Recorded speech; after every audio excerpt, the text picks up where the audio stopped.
It was a cold autumn night when my friends and I decided to go on a trip to the desert. We wanted to escape the noise of the city and the pressures of daily life, and enjoy peaceful moments surrounded by nature. The desert was far and isolated, and Muhammad, the bravest among us, chose a location that wasn't well known. We prepared everything: a sheep for grilling, cooking tools, drinks, and a large tent. Even Khalid brought a small speaker, saying it would add to the atmosphere of the trip.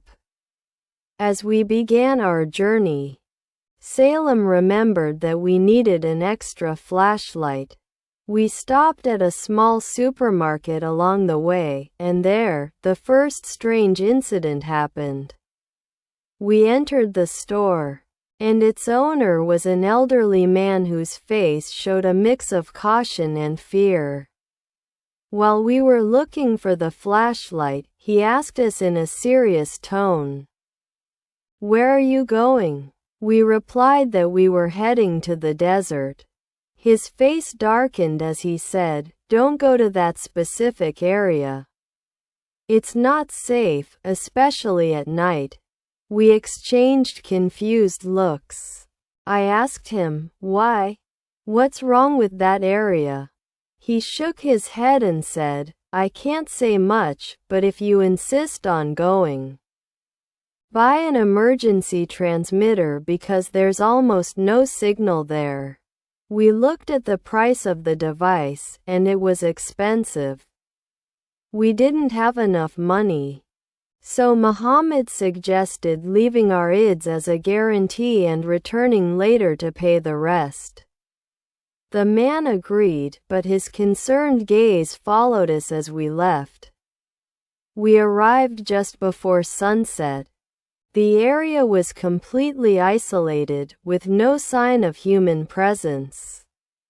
I felt a strange calmness, but part of me couldn't ignore the store owner's words. We began setting up the tent and arranging the campsite. We prepared lunch and ate it with enthusiasm. Everything seemed normal, even enjoyable. After lunch, we decided to take a short nap. We woke up to the call for Asr prayer. After praying, we sat and chatted, laughing together.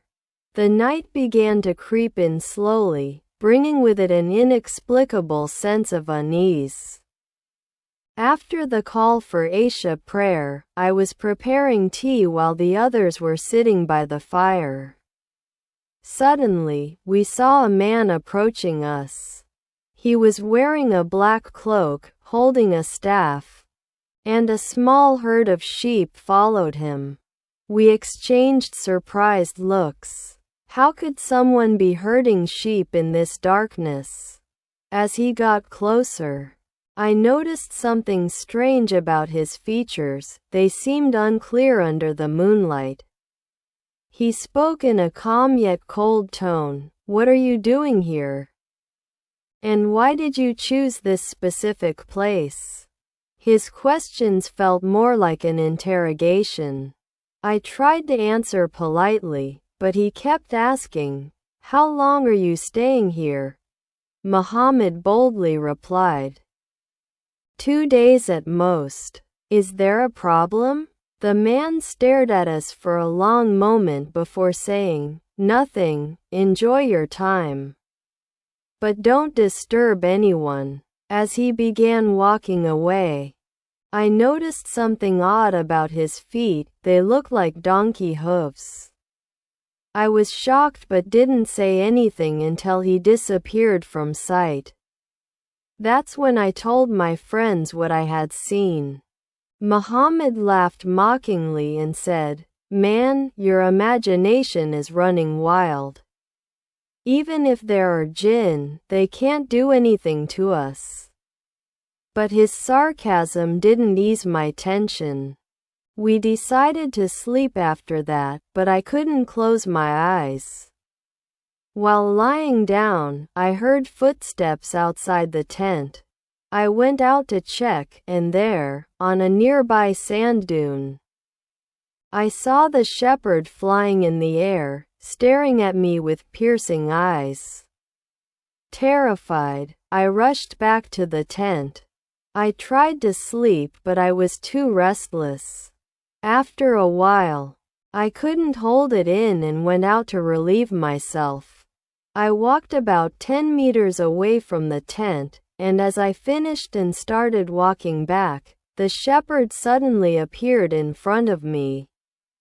He grabbed my hand tightly and said in a deep voice, "Come, we need to talk." I felt as if I were hypnotized. My legs moved against my will until we reached a nearby hill. "There," he said, "I am a Christian jinn. I saw that you noticed my true form. I won't harm you, but your friend insulted the elder of our tribe. He must apologize. And I will return tomorrow after dinner to take his apology. If you think about running away, the consequences will be severe. I've assigned my children to watch over you." He then vanished, and I returned to the tent, exhausted.